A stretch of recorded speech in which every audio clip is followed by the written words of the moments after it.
¿Quiénes están detrás de los grandes cambios en la política y la economía? No sé, contame. ¿Quiénes les soplan al oído a los que manejan el poder? Buena pregunta.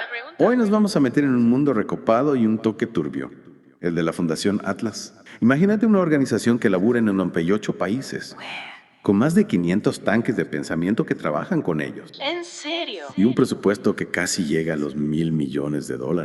Una locura. Impresionante. Tal cual, una red enorme. ¿Y quiénes les dan la guita a esta gente? Lo más loco es quienes les ponen la plata. Empresas grosas como Pfizer, Shell, ExxonMobil, No me digas. hasta Philip Morris y Procter Gamble. ¿Qué estarán buscando? ¿Para qué querrán tanto poder? Esa es la pregunta del millón, ¿no? Esa es la pregunta del millón, la que vamos a intentar responder. Ajá. ¿Cómo se mueve la Fundación Atlas en Latinoamérica? Ajá. ¿Qué onda con su impacto en países como Argentina? Interesante, interesante. Dale, empecemos por el principio.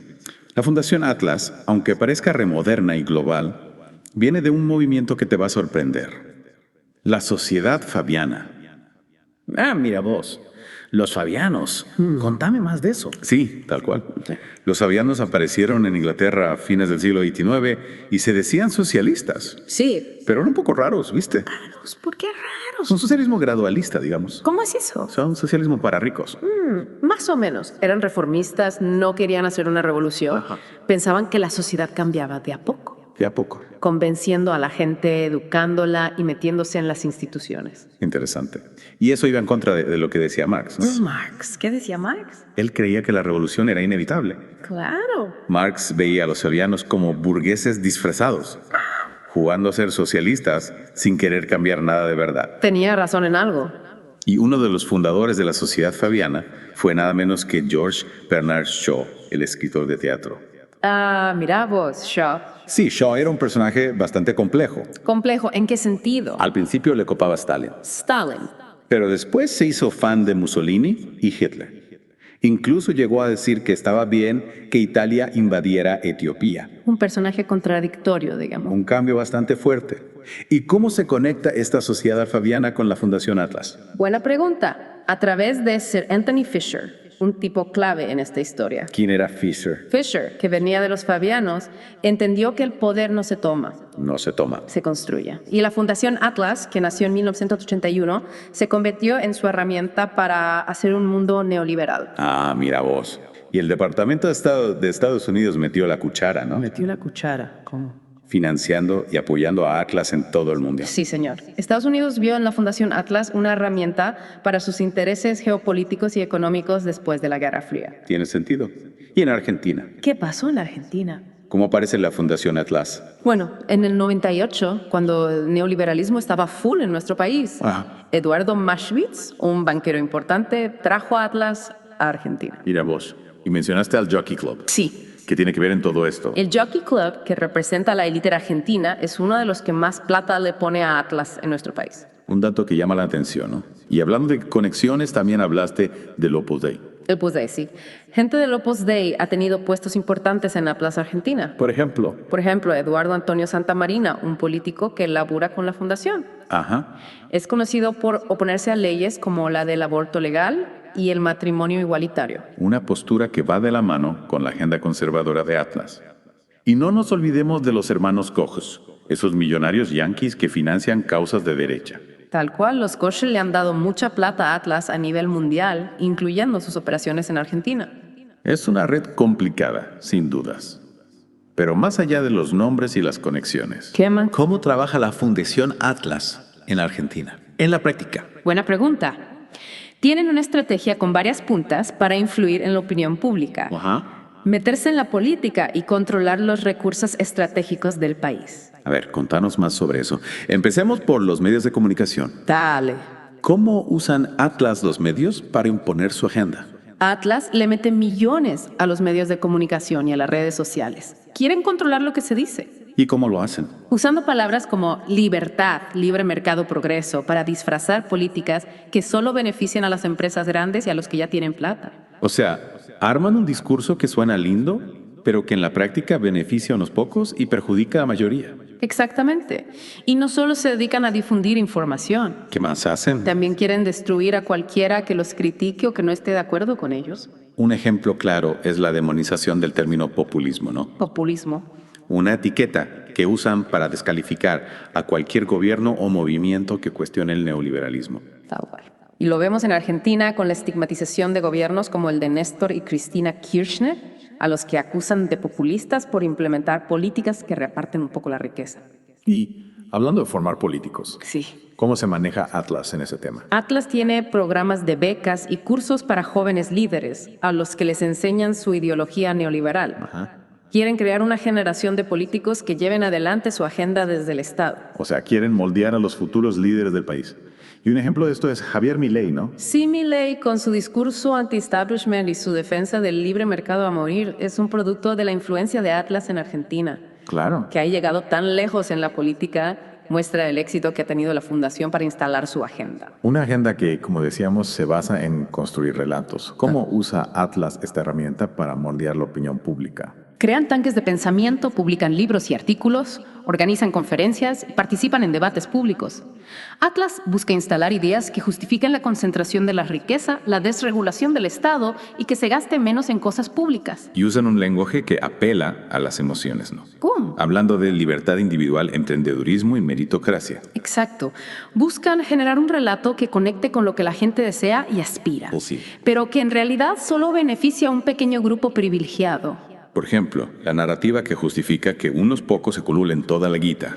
¿Te acordás de la frase de Paola Icaza, esa intelectual de la red Atlas? ¿Qué decía? Decía, lamentablemente en nuestra idiosincrasia latina, el odio a los ricos es muy común. Sí, una frase que refleja la visión de Atlas sobre la desigualdad. Para ellos, si sos pobre es culpa tuya porque no te esforzas lo suficiente o no tenés talento. Ajá.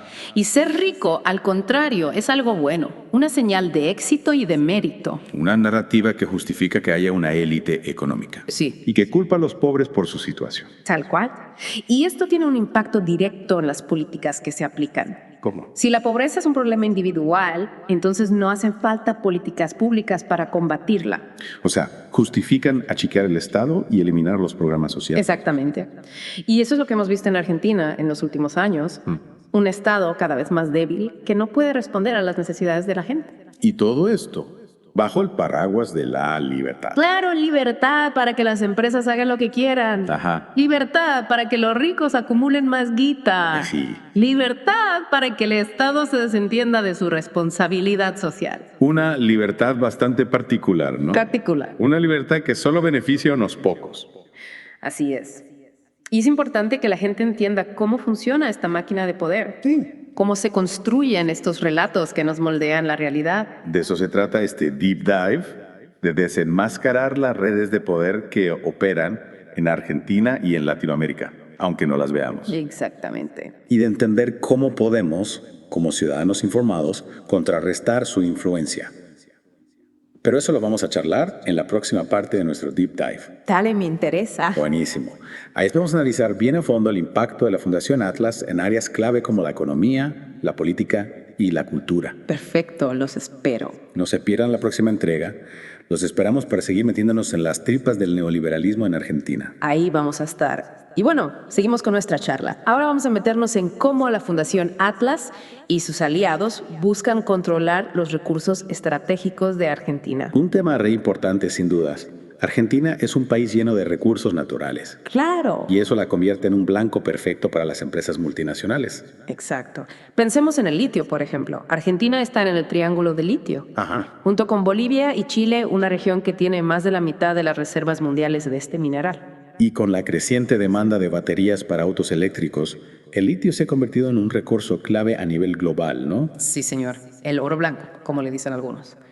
Y Atlas, con su discurso de libre mercado, promueve políticas que facilitan la extracción de litio por parte de empresas extranjeras, muchas veces con poco beneficio para el país. O sea, se llevan el litio, lo procesan afuera y a Argentina le dejan chirolas en concepto de regalías. Tal cual. Un ejemplo clarísimo de cómo Atlas impulsa un modelo extractivista que mantiene a Argentina dependiendo de otros países. Y no nos olvidemos de Vaca Muerta, esa enorme reserva de petróleo y gas que tenemos. Otro ejemplo perfecto. Vaca Muerta es un tesoro energético, pero su explotación está en manos de grandes corporaciones como Shell y Chevron, que usan técnicas como el fracking, que contaminan un montón. Y Atlas, con su red de influencias, minimiza los riesgos del fracking y presiona al gobierno para que les dé beneficios fiscales a estas empresas. Exactamente. Un claro ejemplo de cómo Atlas defiende los intereses de las corporaciones sin importarle el medio ambiente ni las comunidades locales. Y hablando de mecanismos de control, mencionaste la judicialización y la subordinación jurídica. ¿Nos puedes explicar un poco más de qué se trata? Atlas busca crear un marco legal que beneficie a las grandes corporaciones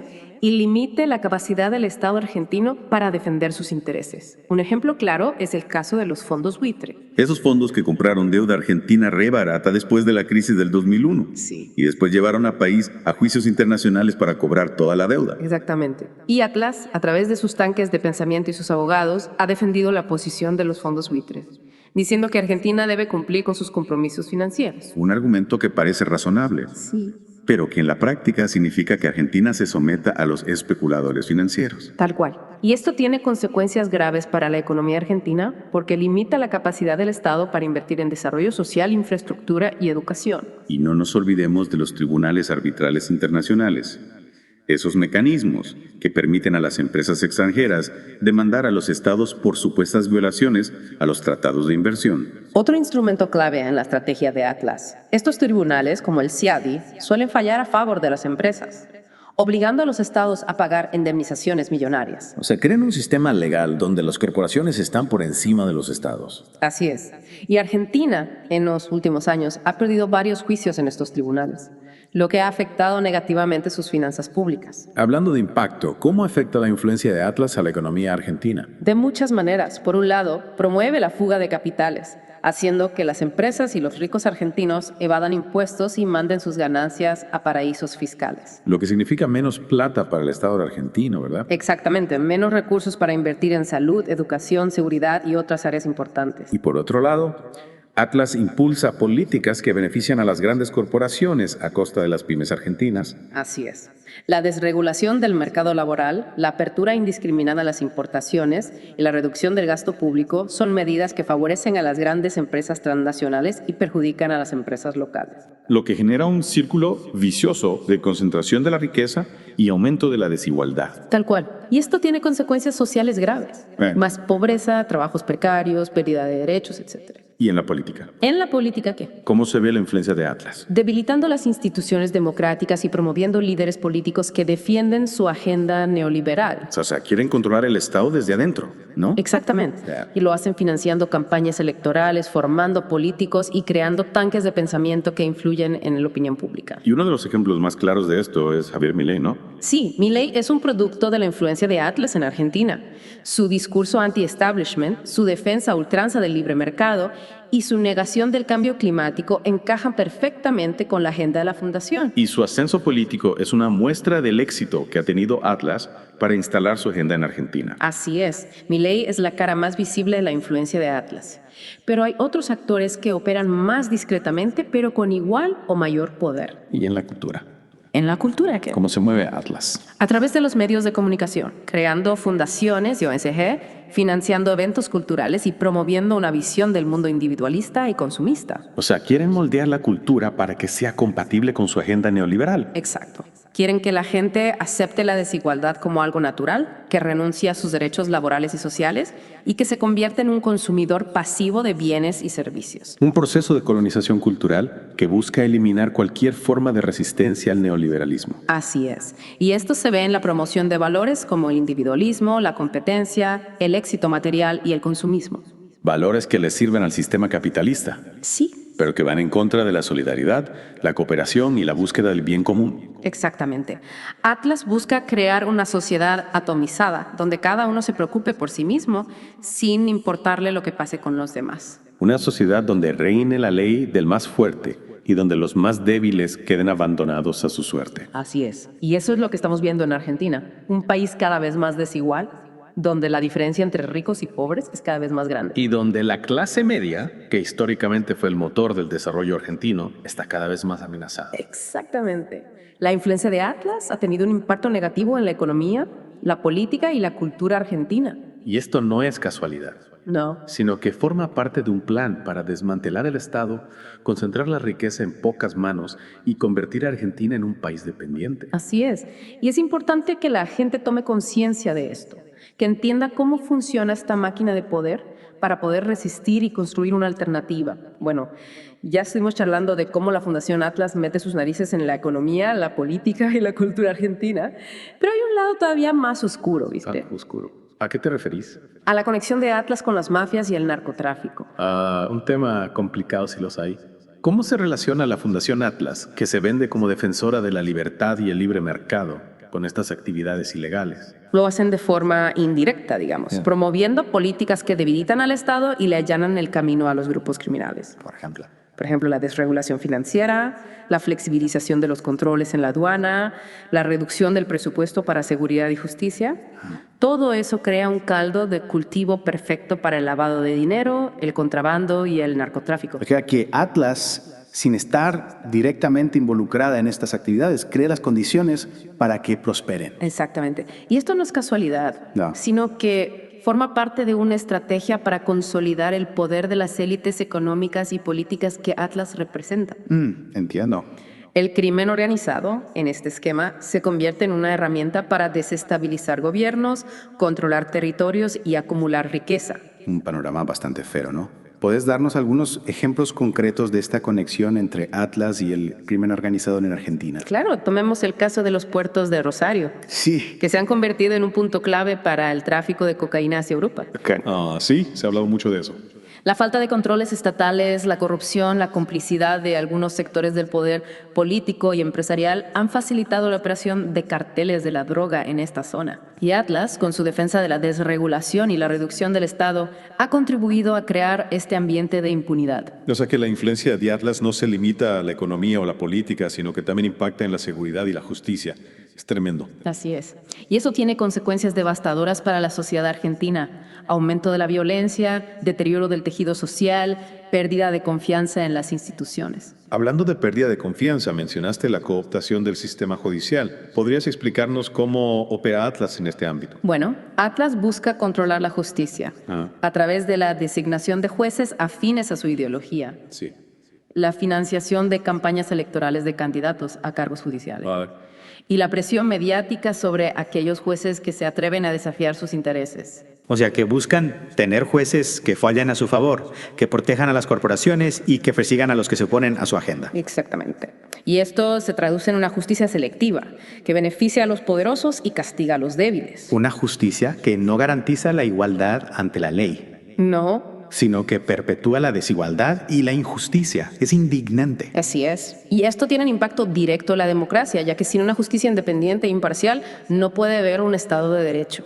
En este contexto, ¿qué podemos hacer los ciudadanos para contrarrestar la influencia de la Fundación Atlas y sus aliados? Bueno, la clave está en informarnos, organizarnos y movilizarnos. Informarnos. Sí, es fundamental que la gente sepa cómo funciona esta maquinaria de poder, que entienda cuáles son sus objetivos y qué estrategias utiliza para alcanzarlos. O sea, que la información es la primera línea de defensa. Exactamente. Debemos ser críticos con la información que recibimos, contrastar las fuentes y no dejarnos engañar por discursos que suenan atractivos, pero que en realidad esconden intereses oscuros. Ya veo. Y una vez que nos informamos, ¿qué sigue? Organizarnos. Debemos unirnos con otras personas que comparten nuestra preocupación por la influencia de Atlas y trabajar juntos para construir una alternativa. De unión hace la fuerza, como siempre. Exactamente. Debemos crear redes de solidaridad, organizaciones sociales, movimientos políticos que defiendan los intereses de la mayoría, no de las élites. Y finalmente, debemos movilizarnos. Así es. Debemos salir a la calle, hacer oír nuestra voz, exigir a nuestros representantes que actúen en defensa del bien común, no de los intereses de las corporaciones. O sea que la lucha contra la Fundación Atlas no se libra solo en el ámbito de las ideas, sino también en el terreno de la acción política. Exactamente. Debemos construir una fuerza social y política capaz de enfrentar a este gigante, de recuperar la soberanía de nuestro país y de construir un futuro más justo e igualitario para todos. Un futuro donde la libertad no sea solo un eslogan para justificar la concentración de la riqueza y el poder en pocas manos, sino una realidad tangible para todos los argentinos. Esa es la tarea que tenemos por delante. Una tarea difícil, sin duda, pero no imposible. Si nos informamos, nos organizamos y nos movilizamos, podremos vencer a este Goliat neoliberal y construir una Argentina más justa, soberana y democrática.